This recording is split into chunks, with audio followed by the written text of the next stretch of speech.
Hola queridos amigos y hermanos, estamos de vuelta nuevamente con nuestro programa Lecciones para la Eternidad y de hecho después de una ausencia y agradecemos también a nuestro amigo Joel que ha estado al frente de todo esto y creo que va a estar más adelante también, así que alabamos al Señor porque ha puesto en nuestros corazones de seguir llevando adelante este programa y de hecho es una bendición compartir las lecciones de escuela sabática.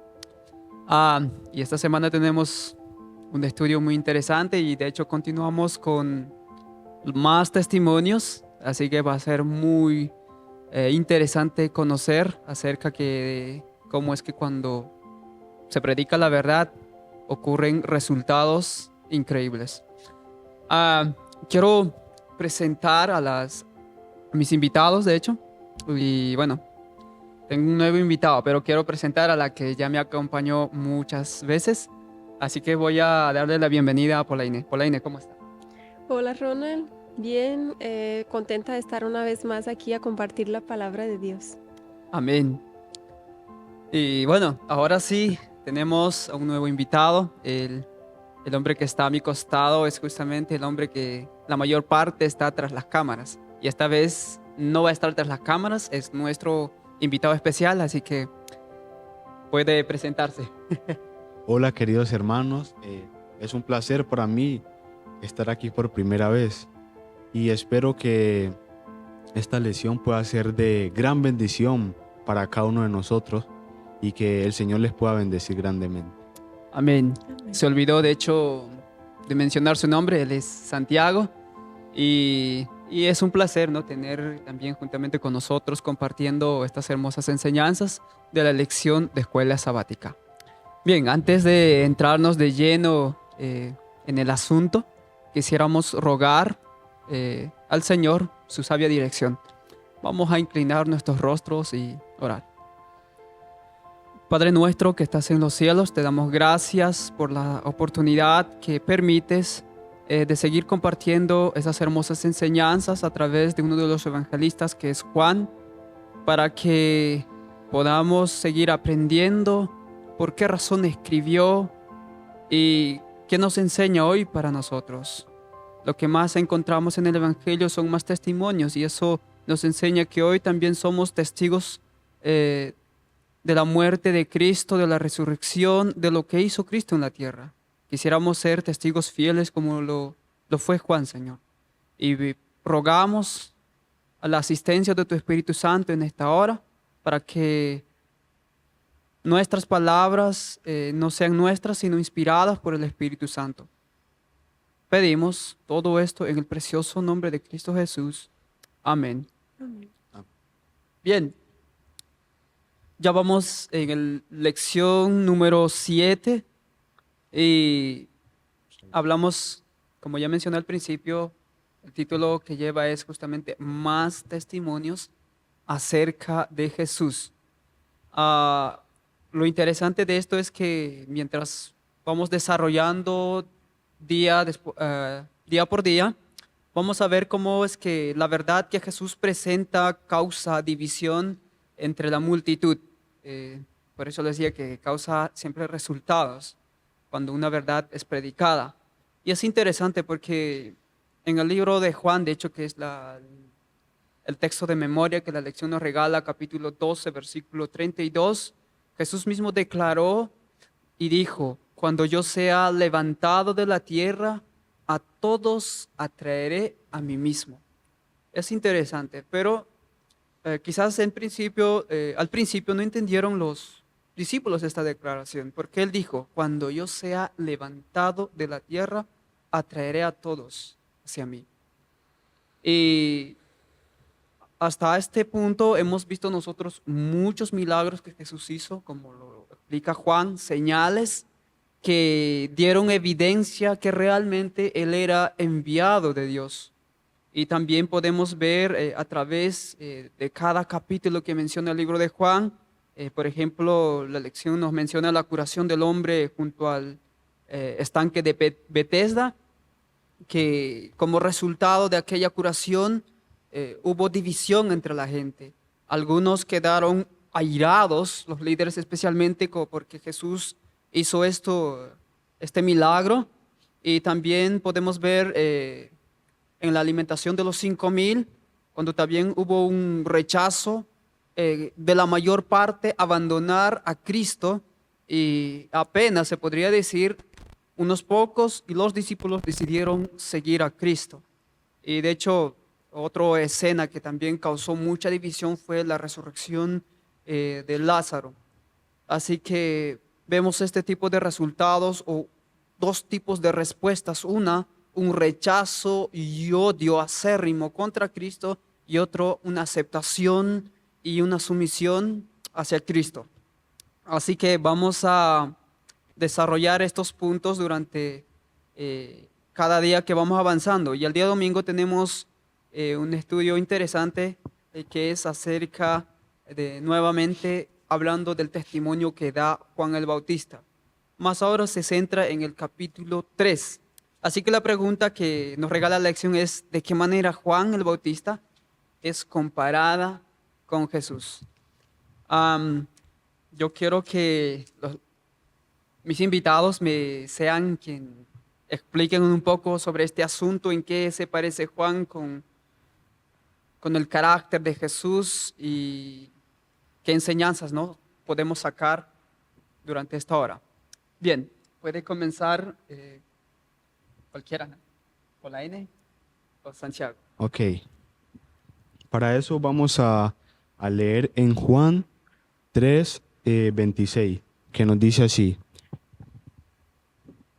Y vinieron a Juan y le dijeron: Rabí, el que estaba contigo al otro lado del Jordán, de quien tú diste testimonio, él también bautiza y todos van a él. Bueno, entonces lo que está pasando aquí es que estaban los discípulos de Juan teniendo una conversación, ¿no? Y en medio de la conversación traen a colación el tema de que Jesús estaba atrayendo a muchas personas hacia él y estaba bautizando a muchas personas también. ¿Y qué pasa? En ese momento estos discípulos sintieron un poco de celo, ¿no? Y quisieron darle a entender eso a Juan, ¿ya? Pero Juan no se dio a eso, porque sabemos que Juan estaba claro en cuál era su propósito. Y también Satanás estaba haciendo su trabajo, ¿no? Sabemos que Satanás siempre ha tratado de arruinar el plan de Dios, así que quiso poner como eso en la mente de sus discípulos. Y muchas personas, bueno, la mayoría de personas creían que realmente el Mesías era Juan, ¿no? Pero entonces Juan les deja muy claro y les dice que él era el que iba a preparar el camino, ¿no? Entonces yo veo esa similitud entre Juan y Jesús. Interesante, ¿no? Porque vemos una actitud de celos, lo que se ve con los discípulos de Juan y contra Jesús. Hay un celo y dice, bueno, ¿qué acontece aquí, no? ¿Qué es lo que está sucediendo? Porque también Jesús está bautizando y muchos de nuestros seguidores están tras Jesús. Entonces se ve una actitud de celos de parte de los discípulos de Juan. Y interesante es la actitud de Juan el Bautista, ¿no? No sé si Polaina quiere comentar algo más. Bueno, sí, la hermana Elena habla muy, muy bien de Juan el Bautista, ¿no? Ella tiene muchos comentarios y uno que me gusta mucho, que está en el Obreros Evangélicos 57, la página 57, dice que Juan demostró cuán claramente comprendía su relación con el Mesías y cuán gustosamente daba la bienvenida a aquel cuyo el camino había preparado. O sea, Juan, él comprendía que no había sentido tener celos de alguien que estaba justo cumpliendo el propósito de su propia misión, ¿no? Él vino a preparar el camino para que Jesús llegara. Y cuando vino Jesús, pues más gratificante fue para él de saber que su ministerio fue un suceso, ¿no? Él lo hizo muy bien porque preparó el camino y llegó el Mesías, entonces no había motivo para celos. Y creo que cuando dice la pregunta qué comparación se puede hacer entre Jesús y Juan, es que de la misma forma que Juan siempre se quitaba eso de quitar la gloria y ponerla en Jesús, así mismo lo hacía Jesús, ¿no? Siempre llevando la mirada de la gente hacia el Padre, hacia la palabra. Y eso es muy bonito porque muestra que es una forma, un carácter que todos podemos tener. Eso que tenía Jesús de siempre poner a la otra persona como importante y no mirar siempre a sí mismo. Y principalmente cuando se trata de la obra de Dios, no tiene ningún sentido que uno esté como tener celos porque este hace más o ese predica mejor o ese canta y eso. No tiene sentido porque la obra no es para mí, la obra es para Dios. Entonces no tiene por qué pelear, sino si todos cumplimos nuestro papel, nuestro trabajo, como lo hizo Juan, vamos a estar todos bien y contentos al ver que crece un hermano más que uno, ¿no? Amén. Me llama mucho la atención porque el versículo 27 dice, no puede el hombre recibir nada si no lo fuere dado del cielo. Vemos una actitud de Juan, muy bien mencionó Santiago, que realmente este hombre conocía cuál era su misión. Él mismo al principio había mencionado, él era la voz que clamaba en el desierto y él era el que iba a preparar el camino, porque él mismo decía, ¿no?, que venía uno más poderoso que él y que iba a bautizar en espíritu. Entonces, Juan conocía cuál era su papel.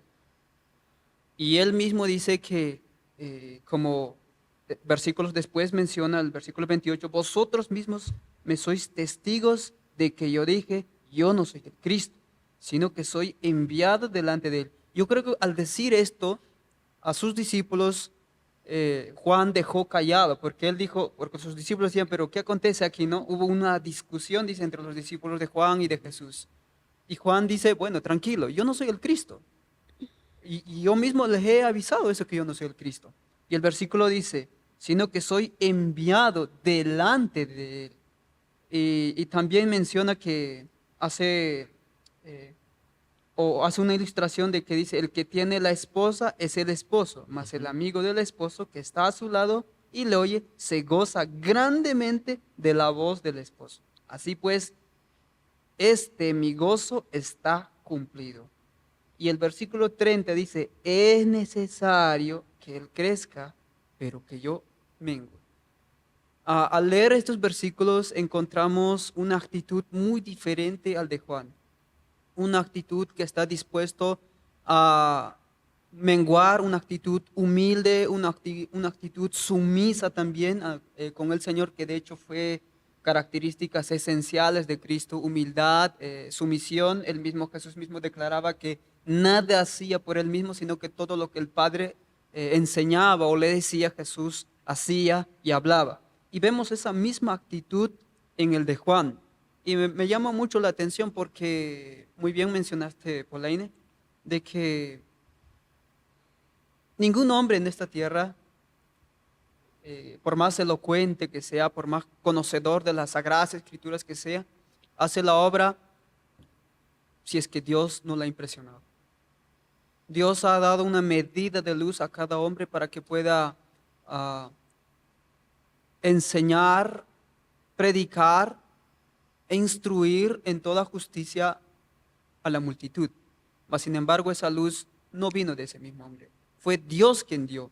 Ahora, eso nos enseña de que si ese hombre recibió de Dios, pues el hombre entiende de que es tan dependiente del Dios que le dio aquella luz y va a conocer que mientras aprenda más de ese Dios, sea obediente a su palabra, llegará a ser un hombre más humilde, más manso, llegará a ser un hombre sumiso, dependiente como lo era Jesús.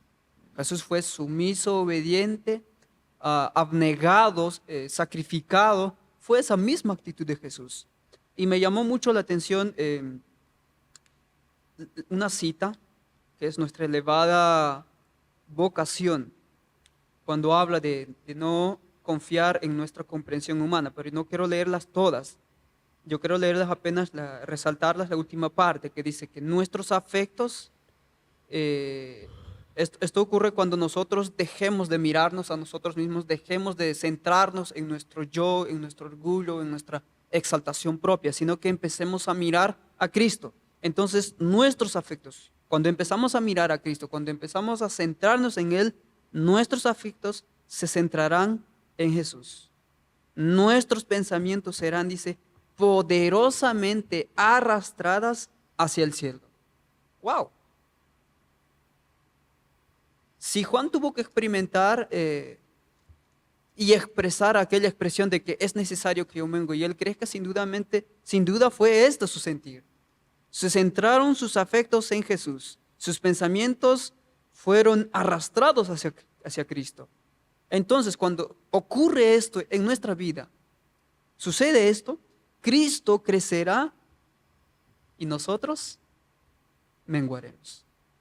Porque recordemos la actitud de Juan, la respuesta. Es necesario que Él crezca y yo mengo. Y a veces, muchas veces en nuestra experiencia individual sucede que es algo antinatural, es algo natural que uno se sienta elogiado o se sienta, o se crezca intelectualmente y se sienta como, ¿no?, agarrando el saco. ¿Sí? Como que ahora sí soy alguien especial. No. Eso ocurre cuando tú empiezas a mirarte a ti mismo. Pero cuando empiezas a mirar a Cristo, lo que va a ocurrir es que va a crecer Cristo en ti y tú vas a decrecer. Dice la cita: cultivaremos las virtudes que moran en Jesús para que podamos reflejar ante los demás una representación de su carácter. Yo quiero que usted preste mucha atención. Aquel párrafo de Juan, es necesario que Él crezca y yo mengue, tiene hoy de vital importancia.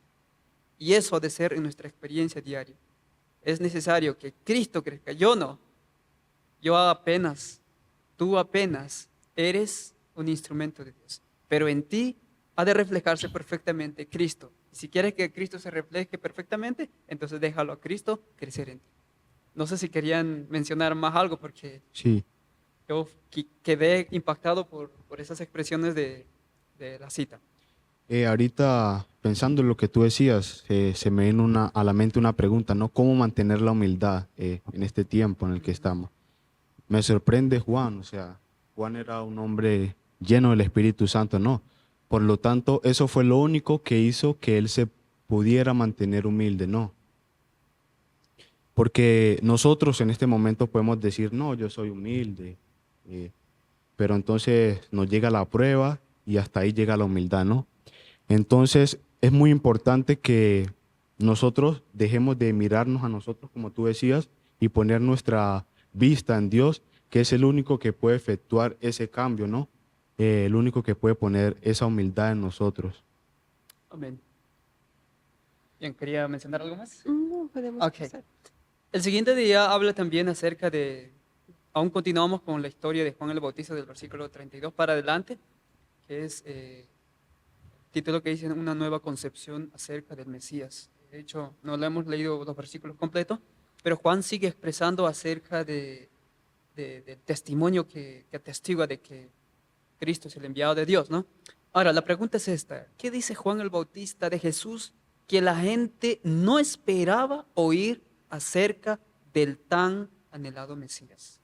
Bien, ¿qué podemos responder a esta pregunta? Bueno, la gente esperaba un Mesías que fuera gobernante y rey en la tierra, que fuera a dar al pueblo de Israel una potencia mundial, que todos los otros países serían siervos y esclavos de ellos, ¿no? Ellos tenían un concepto, pues, que en la época era lo que de verdad la gente pensaba, ¿no? Mientras más grande el país, pues más países gobernaba, ¿no? Y los judíos, por tener esa mentalidad un poco deturpada, esperaban un Mesías que no va a llegar. Y hay unos que esperan hasta hoy, ¿no? Hay judíos que hasta hoy siguen esperando ese Mesías. Él vino, y ya se fue y no va a llegar. Entonces, cuesta uno comprender cómo así el Cordero.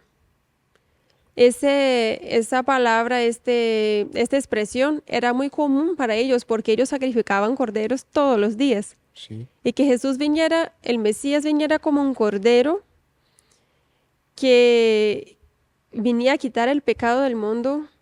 Eso primero que muestra que Juan sí sabía el propósito, ¿no? De la venida de Jesús. Él por veces se puso confundido por esperar algo más y más adelante tal vez hablamos de eso, pero en este momento eh, sabemos que él estaba seguro del trabajo que Jesús vino a hacer y la gente no quería aceptar eso. La gente no, muchos hasta empezaron a dudar si de verdad era el Mesías por esas palabras de Juan el Bautista. Interesante, ¿no? Vemos eh, una respuesta de parte del pueblo de quizás en su expectativa era un Mesías que era tiempo de librar del yugo romano, un Mesías que se iba a sentarse en el trono y iba a hacer florecer el imperio, qué sé yo, o todo el reino de Judá, iba a engrandecerse, iba a ser una de las naciones poderosas. Eso era su expectativa, pero cuando Juan menciona, fue quizás su chasco para muchos de ellos, ¿no? Pero es interesante aún la pregunta, sí, pero ¿por qué? ¿Acaso ellos no tenían toda la escritura, la ley y los profetas para dar evidencia de que realmente Juan estaba diciendo la verdad? Claro, y habla incluso que cuando Juan habla de eso, Dios fue el que reveló eso a él y estaba haciendo referencia al libro de Isaías 53, ¿no? Que todo el libro habla de un cordero, pero ellos estaban cegados por su egoísmo, su juicio propio. Así es. Santiago. Como mencionaba Polaine, el pueblo estaba ya cansado literalmente de los romanos, así que se hicieron falsas expectativas pensando que Jesús les iba a librar de ese yugo, ¿no? Pero lo que venía a hacer Jesús era algo más grande que eso. Venía a libertarlos y a llevarlos con él al cielo. Y bueno, vamos a leer en Juan 1:33. Esta parte me llamó mucho la atención. Dice así: yo no lo conocía, pero el que me envió a bautizar con agua me dijo: sobre quien veas descender el Espíritu y permanecer sobre él, ese es el que bautiza con Espíritu Santo. Entonces, ¿qué podemos ver aquí? Según la conclusión que yo saqué y lo que decía el Espíritu de profecía, es que a Juan se le había dicho que venía el Mesías, pero especialmente él no sabía que Jesús era el Mesías hasta el momento en que le bautizó y vio descender la paloma sobre él. Quería leer algo aquí para complementar lo que dije. Dice así: Juan conocía los acontecimientos que habían señalado el nacimiento de Jesús. Había oído hablar de la visita a Jerusalén en su infancia y de lo que había sucedido en la escuela de los rabinos. Conocía la vida sin pecado de Jesús y lo que yo mencionaba, y creía que era el Mesías, aunque sin tener seguridad positiva de ello. Amén. Es interesante, ¿no? Porque ellos esperaban un rey político militar, mas no esperaban que Cristo venía como un salvador del pecado. O sea, por eso es que en su pensamiento de ellos no encajaba lo que Juan estaba expresando, porque dice que este venía de arriba y estaba sobre todas las cosas. Y él mismo testifica acerca de esto, ¿no? De que fue el Padre mismo o fue la voz del cielo quien dijo que él era el enviado, él era el prometido que tanto el pueblo de Israel estaba anhelando. Mas sin embargo, por más conocimiento que tenía el pueblo, por más de las escrituras que tenía, ellos no creyeron en eso porque no esperaban que viniera un Salvador que les libraba del pecado. Ahora, eso me hace pensar, es interesante notar, ellos tenían la ley y los profetas. En otras palabras, ellos tenían la letra, mas no tenían el espíritu. Ellos tenían todo el conocimiento teórico, mas no práctico. Porque si ellos conocían al Dios verdadero, hubieran conocido a Cristo, mas no lo conocieron. Ahora imagínate que eso hoy pueda estar sucediendo con nosotros. Tú que conoces la verdad y tienes mucha luz, sin embargo, no saber cómo Dios te salva. Qué pena sería. Teniendo toda la luz posible en tus manos. ¿Sabe? Eso ya lo hemos mencionado, de hecho, en las lecciones anteriores.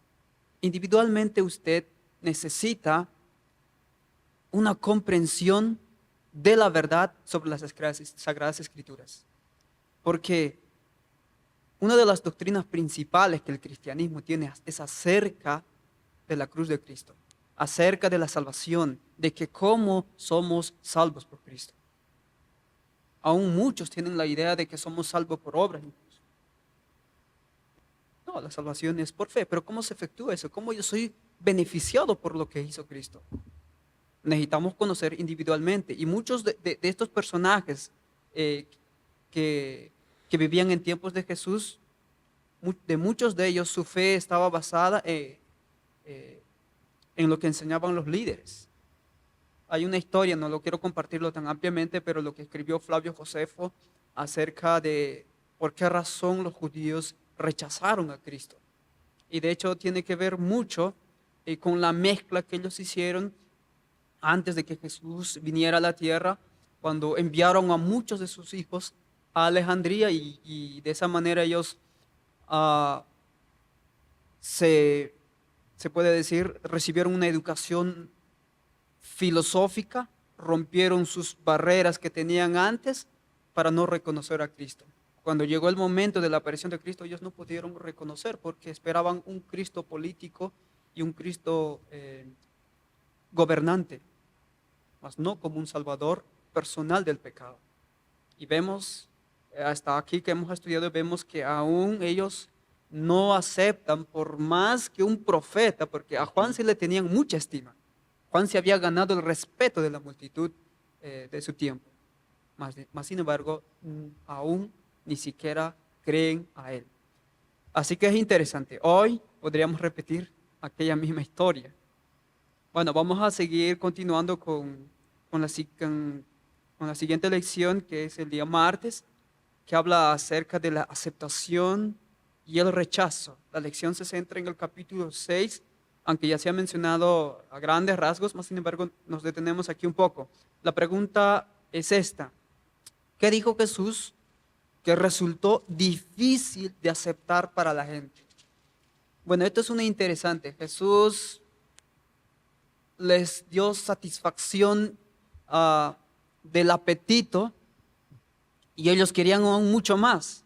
Mas sin embargo Jesús mencionó la aplicación o la realidad de aquella demostración del milagro y la gente prefirió apartarse de Cristo porque muchos seguidores decidieron regresarse, ¿no? Y no seguir más a Jesús. Así que, ¿qué lecciones nosotros podemos aprender de esta historia? Bien, puede empezar Santiago, puede empezar Polaine también, acerca del capítulo 6 de Juan, cuando la gente decide apartarse de Jesús y no tener más esperanzas en que Cristo es el Mesías, porque era esa la ocasión donde ellos querían coronarle por la fuerza como Mesías. Mas, sin embargo, Jesús mencionó algunas cosas que a muchos les chasqueó, no querían creerlo, a pesar de que veían muchas evidencias, ¿no? Bien, podemos comentar. Ok. En este capítulo anteriormente se menciona que Jesús había alimentado a los 5,000, ¿cierto? Más adelante, por allá en el versículo 53, Jesús les dice: de cierto os digo, que si no coméis la carne del Hijo del Hombre y bebéis su sangre, no tenéis vida en vosotros. El que come mi carne y bebe mi sangre tiene vida eterna, y yo lo resucitaré en el día final. porque mi carne es verdadera comida y mi sangre es verdadera bebida. Entonces, ¿qué pasó con estas palabras que Jesús le menciona a la gente que decía seguirle? Estas palabras como que no entraban en su mente, ¿no? La gente estaba tan cegada que no lograba comprender ese mensaje. Y más abajo, en el versículo 66, nos dice que desde entonces muchos de sus discípulos volvieron atrás y ya no andaban con él. Entonces, ¿qué pasaba aquí? Y es a la conclusión que yo pude llegar, ¿no? Que muchas de estas personas que se hacían pasar como discípulos, simplemente seguían a Jesús por el beneficio que él les podía dar, y no por lo que realmente él era y por lo que él les amaba, ¿no? Y entonces en ese momento Jesús derriba o quiebra todas sus expectativas que ellos tenían, ¿no? Para con él. Y en ese momento todos empezaron a apartarse de él. De Jesús, ¿no? Ujú. Bueno, es cuando en este momento que estaba pasando todo eso, iban a empezar la Pascua, ¿no? Que es donde comían este pan sin levadura que simbolizaba a Cristo. Y es triste que dice que los judíos se fijaron tanto en el símbolo, ¿no? Dice que los judíos habían llegado a dar toda la importancia al símbolo mientras pasaban por alto su significado. No discernían el cuerpo del Señor. La misma verdad que simbolizaba en la ceremonia pascual estaba enseñada en las palabras de Cristo, pero no la discernían tampoco. Eh, y ellos estaban acostumbrados con esos términos. Para nosotros puede ser que sea como raro y tal vez no, bueno, que como mi cuerpo y mi carne y bebo mi sangre. Para ellos eso era algo que ellos acostumbraban a nombrar. Entonces no se puede decir que ellos no lo entendían. Ellos sí lo entendían y dice que hasta cierto punto comprendían lo que quería decir, pero no querían reconocerlo. Entonces, ¿qué hacían? Distorcían sus palabras esperando crear prejuicios contra él en la gente. Y Cristo no suavizó su representación simbólica, reiteró la verdad con lenguaje aún más fuerte. De cierto os digo, si no comiereis de la carne del Hijo del Hombre y no bebereis su sangre, no tendréis vida en vosotros. El que come mi carne, bebe mi sangre, vive vida eterna, y yo le resucitaré en el día posterior. Eso está en el deseado de todas las gentes. Página 352. Y yo veo aquí la forma de hablar Jesús, que dice que él no suavizó su representación, porque Jesús tenía formas distintas de enseñar, y él hablaba de una forma mucho más fuerte y cortante con los líderes religiosos que con los gentiles o la gente humilde. Él sabía hasta dónde podía ir y hasta dónde comprendían lo que él hablaba. Entonces, creo que hoy podemos agarrar esa forma de enseñar también, ¿no? O sea, con la gente que ya sabe, que ya conoce, podemos ser más enfáticos, más firmes, y con los que poco conocen, ahí tenemos que tener más paciencia, longanimidad. Entonces, me parece la sabiduría que Jesús tenía para tratar con cada persona me parece muy bonito y es un ejemplo, ¿no? Y siempre lograba su resultado esperado. Interesante, ¿no? Porque es desde aquí donde deciden apartarse muchos de Jesús. Eh, el deseo de todas las gentes que mencionaste decía que hasta cierto punto ellos comprendían lo que Jesús quería decir. Ujú. Y lo interesante es que ellos seguían a Jesús por la comida. Y porque tenían un concepto de que iba a ser gobernante de Israel. Pero Jesús empieza a enseñarle y dice, bueno, ya que les he dado pan, déjenme decirles que yo soy ese pan. Mm. Y si ustedes quieren ser mis seguidores, ustedes tienen que comer ese pan y beber mi sangre. Cuando escucharon eso, ellos empezaron a mencionar en el versículo 60, dice, al oír muchos de sus discípulos, le dijeron, dura es esta palabra, ¿quién la puede oír? Sí. Una cita más, creo que es la última del comentario de selección, me parece muy bonita, que dice, la prueba era demasiado grande. El entusiasmo de aquellos que habían procurado tomarle por fuerza y hacerle rey se enfrió. Ese discurso pronunciado en la sinagoga declararon, les había abierto los ojos. Ahora estaban desengañados, o sea, ya no había excusa. En ese momento, las palabras de Cristo fue una confesión directa de que Él era el Mesías, pero Él no lo querían aceptar y no lo querían recibir así. Entonces, qué feo y qué triste es uno poner tan duro el corazón que ni mismo las palabras del mismo Cristo te pueden tocar, ¿no? Eso es muy duro. Sí, y de hecho, la cita que mencionas menciona de que ellos comprendieron de que no se había de obtener recompensas terrenales por estar con relación con Él. Sí, y dice que no era interés de ellos ese reino Sí, espiritual Mm, misterioso, ellos querían cosas materiales, sí, ¿no? Eso era muy feo, y pensar que ellos eran una nación espiritual, pero no, el propósito. ellos no esperaban un, eh, un Mesías que salvara de sus pecados, ellos no esperaban recompensas espirituales, ellos esperaban todo lo terrenal. ¿Qué es lo que cambió en esa mentalidad y desde cuándo?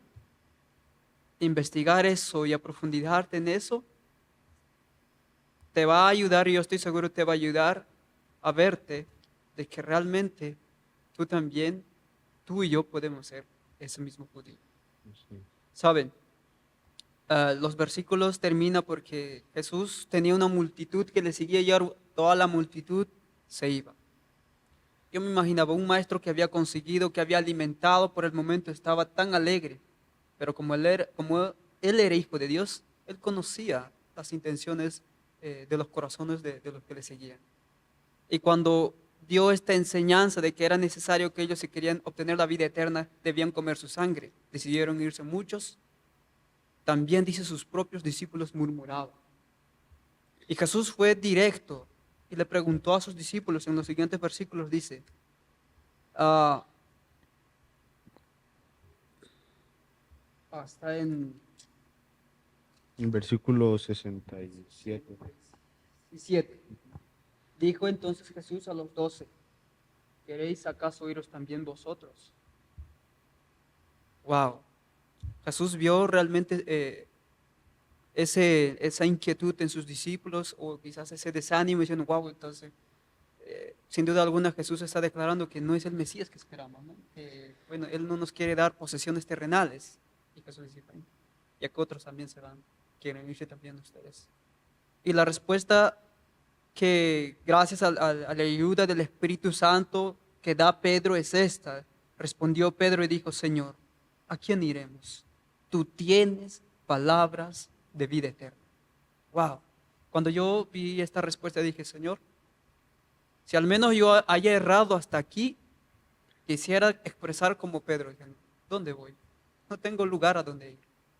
Tú eres el único que tiene palabras de vida, palabras vivas, palabras que sacian la sed y el hambre de un alma que está pereciendo.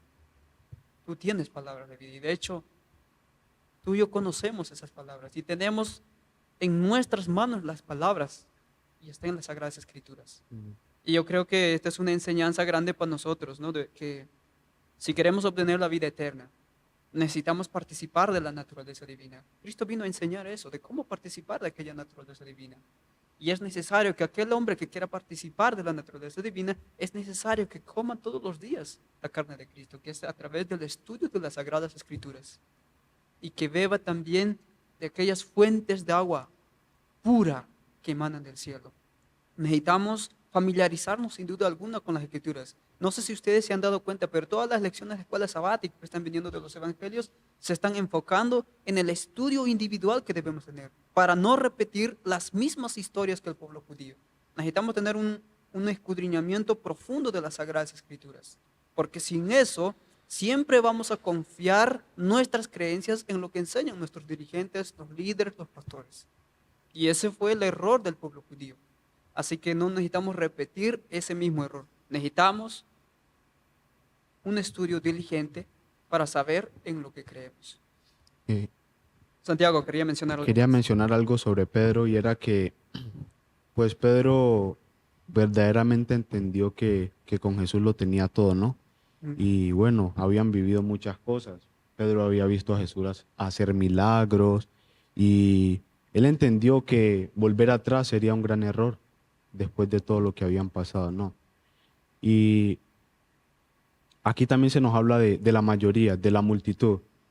Es decir, eh, estos discípulos estaban bien cimentados, ¿no? Porque vemos que ahorita, y nos puede pasar a nosotros, nos podemos dejar llevar por la mayoría, por lo que hacen los demás, no. Entonces, eh, ¿qué pasó con la mayoría después? Esta gente fue la que terminó crucificando a Jesús, ¿no? Esta gente sabía, conocía a Jesús, pero terminaron crucificándolo. Así que nosotros debemos cimentarnos en la palabra de Dios para no dejarnos llevar por vientos de doctrinas y que Dios no lo quiera, terminemos rechazando el mensaje y directamente rechazando a Jesús. Sí, de hecho, hoy en día nosotros podemos repetir. Hoy en día nosotros no esperamos un Mesías. Sabemos por la historia, el mundo cristiano lo sabe, que Cristo vino a la tierra. Mas, sin embargo, tenemos a su representante que recibir en su plenitud. Yo creo que todo el mundo también sabe eso, de que aquel derramamiento que ocurrió en Pentecostés fue el inicio de lo que Cristo va a hacer para culminar su obra ahora, en nuestros tiempos. La pregunta es, ¿sabes cómo opera el Espíritu Santo? ¿Sabes cómo trabaja? ¿Sabes cómo va a ser derramado abundantemente? ¿Y cómo puedes ver tú aquellos frutos, resultados de que realmente el Espíritu Santo está obrando? Porque si no reconoces la obra del Espíritu Santo, estoy seguro que terminarás también rechazando como el pueblo judío rechazó a Cristo Jesús. Y es por eso, reitero, de que es tan esencial conocer por sí mismo las Sagradas Escrituras. Es de vital importancia. Sin esto, nuestra fe está sobre la arena. El siguiente día que habla el testimonio del Padre, de hecho, también ya lo hemos mencionado en las lecciones anteriores, mas sin embargo nos detenemos una vez más en esta lección. Recordemos que Juan mismo había mencionado, ¿no?, de que escuchó la voz del cielo. Ujú. Así que ahora vamos a ver en otro capítulo que el Padre nuevamente da un testimonio. Así que la pregunta que la lección nos plantea es esta: ¿qué dice Jesús acerca del Padre? Y otra pregunta que también es: ¿qué dice el Padre acerca de Jesús? Así que es increíble, en los evangelios encontramos al Padre dando testimonio de que quién es Jesús. Bien, podemos comentar. Pues en el versículo de Juan, el capítulo 12, versículo 28, dice, he glorificado y lo glorificaré otra vez. Eso el Padre hablando del Hijo, ¿no? Y también cuando Jesús fue bautizado, el Padre dijo, ese es mi Hijo amado en quien se complace. Entonces, sabemos que Jesús tenía esa seguridad. Dios, desde el momento que comenzó su ministerio, Dios le dijo que se contentaba de su obra. O sea, Dios estaba con él y él sabía que lo que él hacía no era de su parte. O sea, era todo la obra de Dios. A pesar de él también ser Dios, un Dios con la divinidad velada, en ese momento él era como uno de nosotros tratando de hacer la voluntad de su Padre. Y Dios había dado poder a su Hijo para acudir al trono eterno. Aunque Cristo actuaba con su propia personalidad, reflejaba el lustre de la posición de honor que había tenido en medio de la espléndida luz del trono eterno. Yo me imagino que a pesar de humilde y tener esa apariencia que no era buena, como dice Isaías, yo me imagino que él tenía algo en él que traspasaba una deidad, ¿no? Como que una presencia que chocaba, que la gente sentía autoridad en lo que él hablaba, porque cuando uno vive lo que habla, uno tiene autoridad para hablar, ¿no? Uno habla de una forma completamente diferente de algo que ya es parte de uno.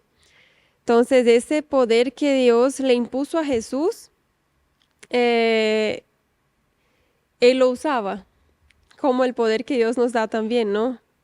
Y en el testimonio para la iglesia, 8, tomo 8, página 214 dice, si esa voz no conmovió a los impenitentes, si el poder que Cristo manifestó, es eso la voz de Dios cuando Cristo fue bautizado, ¿no?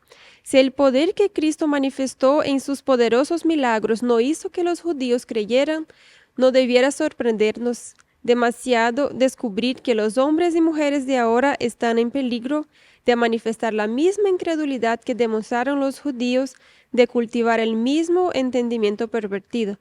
O sea, si ver que una voz del cielo habló, ver los milagros de Jesús y las obras que él hacía, que nunca iba en contra de la ley, nunca iba en contra del Antiguo Testamento, Jesús cumplió todo al pie de la letra y nada de eso fue suficiente para que los judíos se quebrantaran y aceptaran su autoridad. Imagínense en el día de hoy, ¿no? Cuando no tenemos a él aquí cara a cara y tampoco tenemos estas pruebas, pero gracias a Dios tenemos los testigos. El Antiguo Testamento, el Nuevo Testamento están ahí para alicerçar nuestra fe. Amén. Santiago. Bueno, a mí me parece muy interesante cómo el Padre y Jesús siempre se complementaron, ¿no? En esa obra aquí en la tierra. Entonces, vamos a Juan 1:1 que dice, en el principio era el verbo estaba con Dios y el verbo era Dios. Aquí de entrada vemos cómo se nos menciona el Padre, ¿no? Y así a lo largo de los evangelios podemos encontrar muchos versículos en los cuales Jesús habla de él, pero también hace alusión al Padre.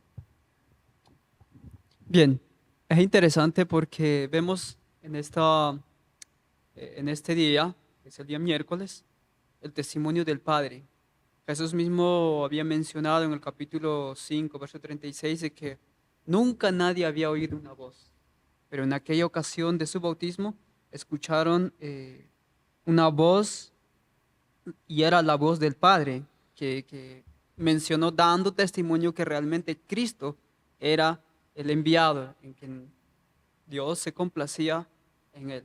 Y también encontramos otros versículos en el capítulo 12, versículos 17 y 18, cuando los griegos que estaban allí procurando a Jesús, también ellos escuchan una voz de Dios, ¿no? Cuando dice, Jesús mismo ora para que el Padre dé evidencia de que realmente Él es Dios, y dice, Padre, glorifica tu nombre. El Padre vuelve a hablar desde el cielo y dice, lo he glorificado y lo glorificaré otra vez. Y muchos, dice, escucharon aquella voz, para algunos simplemente fue trueno. Ahora, hay otra ocasión que no está en el Evangelio de Juan, mas sin embargo está en el Evangelio de Mateo y también en los otros evangelios sinópticos, que habla acerca de la transfiguración.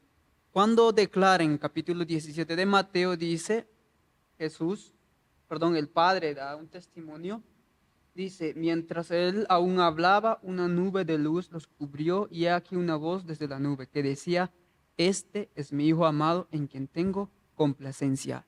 A él oíd.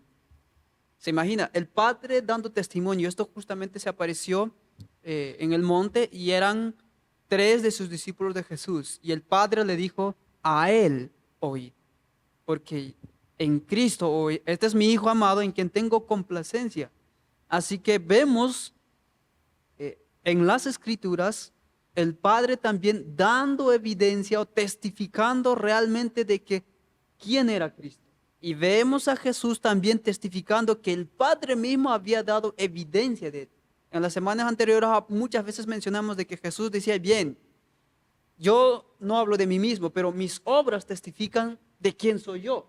El Padre mismo ha testificado quién soy yo. Y vemos la clara evidencia en el Evangelio de Juan específicamente de que hay suficiente evidencia, suficientes testigos para creer que Cristo era el enviado de Dios, de que Cristo era el Mesías que tanto tiempo el pueblo de Israel había esperado. Mas, sin embargo, a pesar de toda esta evidencia gigantesca, el pueblo aún no creyó. Y es interesante, el Padre dando testimonio, aquellos que tenían el sincero deseo de conocer la verdad, escuchar. Y también eso vemos en la experiencia cuando Juan dijo, bien, he aquí el Cordero de Dios que quita el pecado del mundo. Sus 3 discípulos creyeron, incluyendo a Natanael, ¿no? Creyeron porque tenían un sincero deseo de conocer a ese Mesías. Para ellos fue evidencia, pero para los que prefirieron cerrar los ojos, entraron en un estado de tinieblas más densas y nunca más quizás volvieron a conocer a Cristo. Y esos son los 2 resultados. Cuando la verdad es predicada, siempre va a causar este tipo de resultados.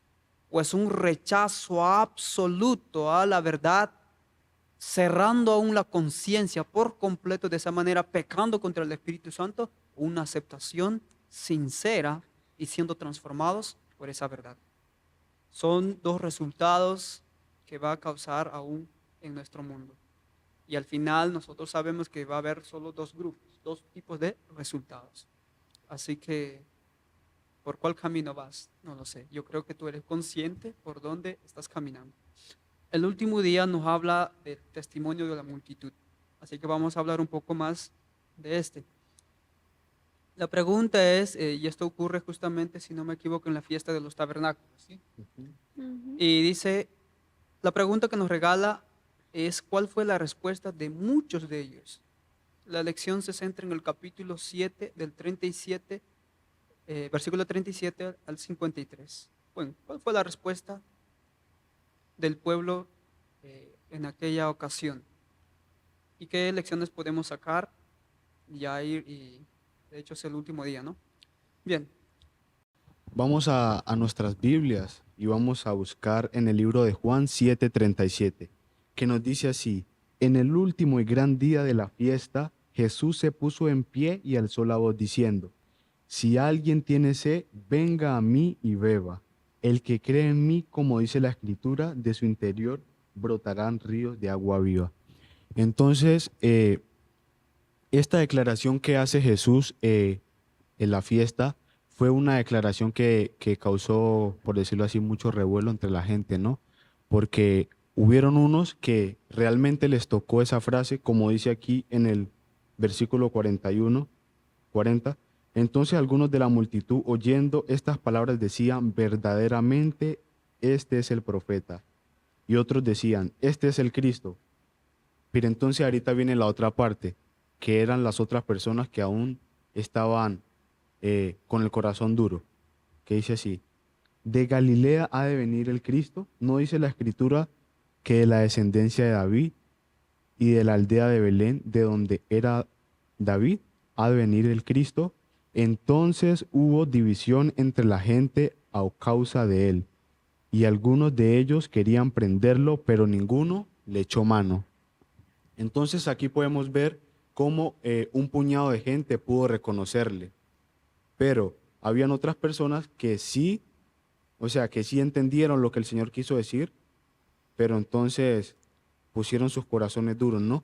Y más adelante vemos que le querían prender los fariseos por estas palabras, pero entonces los guardias, hasta los guardias quedaron sorprendidos con esto que Jesús había dicho, ¿no?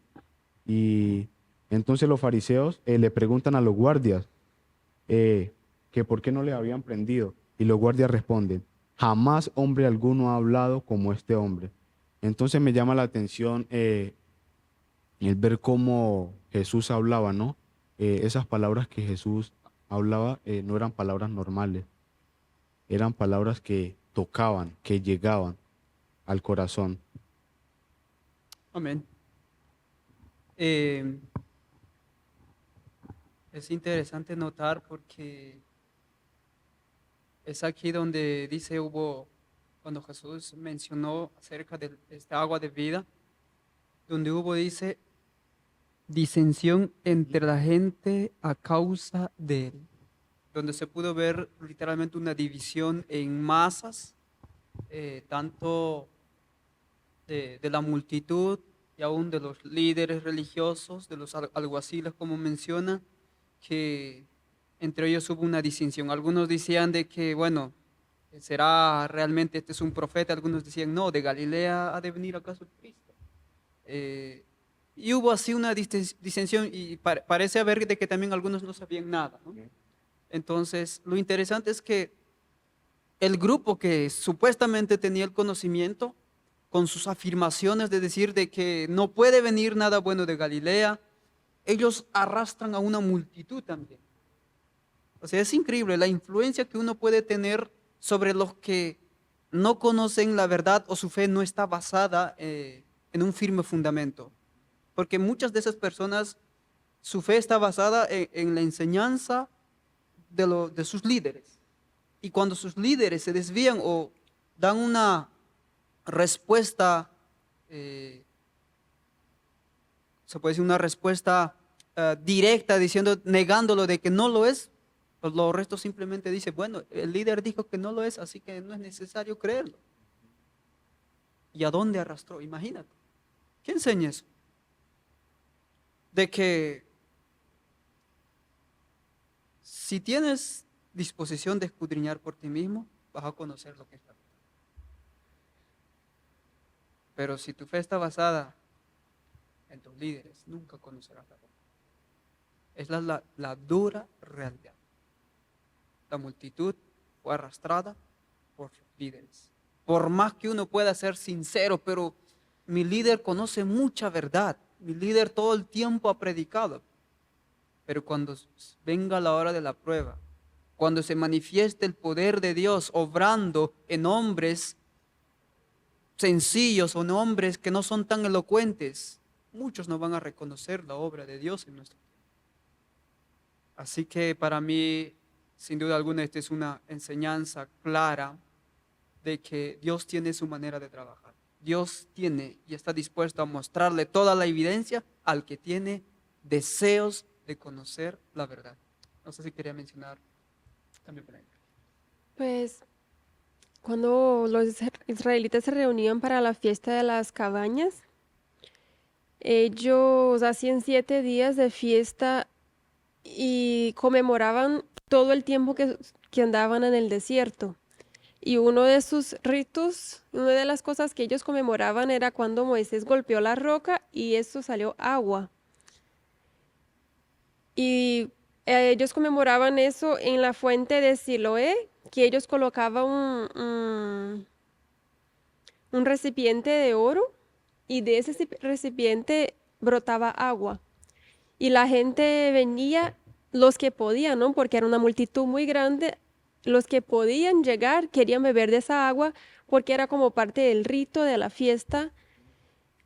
Y eso para ellos, si alcanzaban a llegar a esa agua, era como un gozo muy grande por lograr llegar.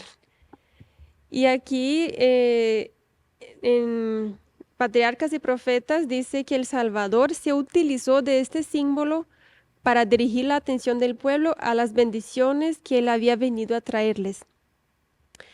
Y se oyó su voz en tono que resonó por todos los ámbitos del templo, diciendo: si alguno tiene sed, venga a mí y beba. El que cree en mí, como dice la Escritura, ríos de agua viva correrán de su vientre. Imagínese que tú estás conmemorando un momento muy importante de su país y que tiene un símbolo que es algo, pues lo mayor, la cosa más grande, y alguien viene de la nada y dice que si alguien quiere agua, venga a mí. O sea, la gente quería el agua que estaba allá y él dijo, no, si alguien quiere agua, venid a mí. Y creo que por eso chocó tanto, porque ellos estaban tan aferrados en esos ritos que se olvidaban de la verdadera fuente de agua viva, que siempre ha sido la palabra de Dios que refleja a Cristo. Entonces la palabra, la verdadera agua, el agua viva, que simbolizaba el agua del desierto, estaba ahí delante de ellos y ellos la rechazaron porque para ellos más importante era el símbolo que la verdad el significado, ¿no? Entonces, Cristo chocaba para atraer la gente, o sea, para llamarles la atención. Él hacía algo muy distinto y a veces aprovechaba muchas oportunidades para atraerles la mente para cosas más divinas y como para tratarles de sacar de tantos ritos y llevarlos, la verdad, a la fuente de agua, ¿no? Y más importante que dice es que aquel en quien mora Cristo tiene dentro de sí una fuente eterna de gracia y fortaleza. Jesús alegra la vida y alumbra el sendero de todos aquellos que le buscan de todo corazón.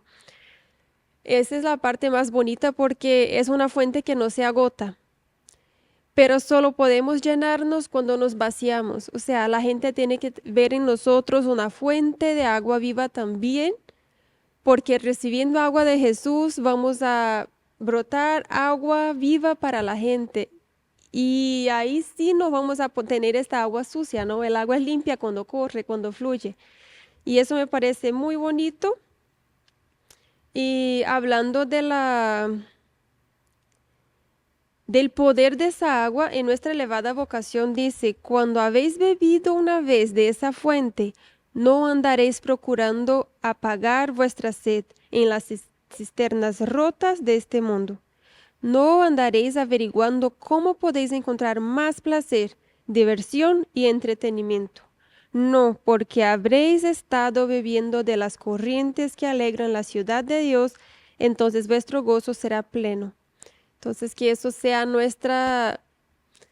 algo que podemos aferrarnos, ¿no? Que mientras no bebamos de esa agua que ofrece Jesús, vamos a seguir buscando nutrirnos en muchas cosas, en películas, en videojuegos, en el teléfono, en Instagram, comida, todos esos vicios que nos llenan por un momento, pero nos vuelve a dar sed y siempre queremos más. Pero el agua que Cristo ofrece, nunca más tendremos sed, sino que tenemos suficiente para rebosar para otros. Amén. Amén.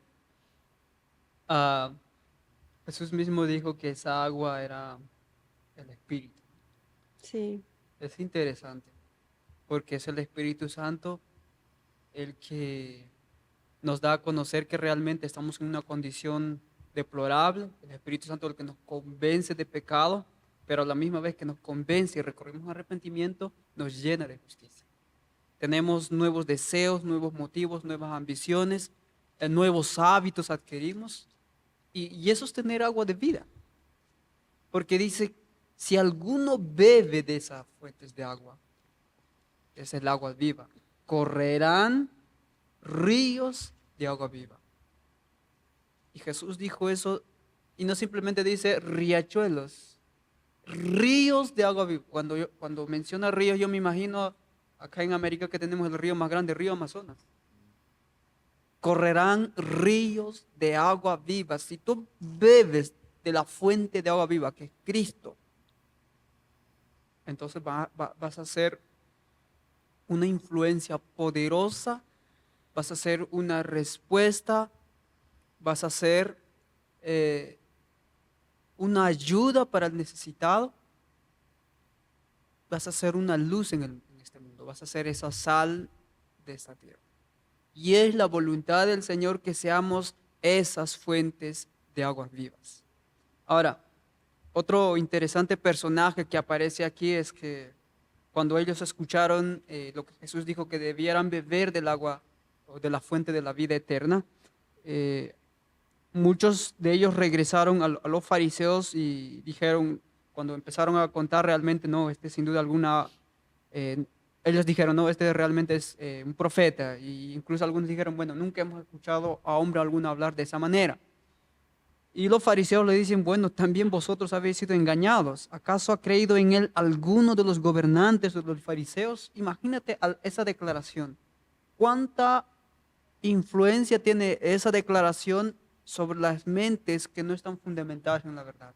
Y como mencionaba antes, ese tipo de resolución y la influencia que tenían arrastra a muchos a la perdición. Y aún vemos a otro personaje que es Nicodemo, que recordemos en capítulo 3, el que había visitado de noche, también él pone como en defensa, mas sin embargo vemos que aún no había aceptado completamente a Cristo.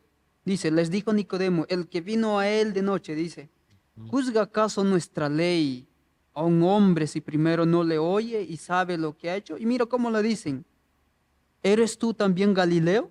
Escudriña y ve que de Galilea nunca se ha levantado profeta.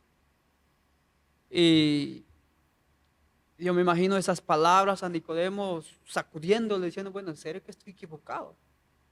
Yo creo que Nicodemo tuvo que escudriñar aún mucho más porque aún no vemos una aceptación plena a Jesús, su fe plena en Jesús, sino ya después de su muerte. La gente empezó a aceptar a Jesús, creer en Él después de su muerte, mas no antes. Mas, sin embargo, aún los discípulos se repitió esa escena, ¿no? Ellos mismos empezaron a aceptar con más seriedad, con más fervor después de la muerte.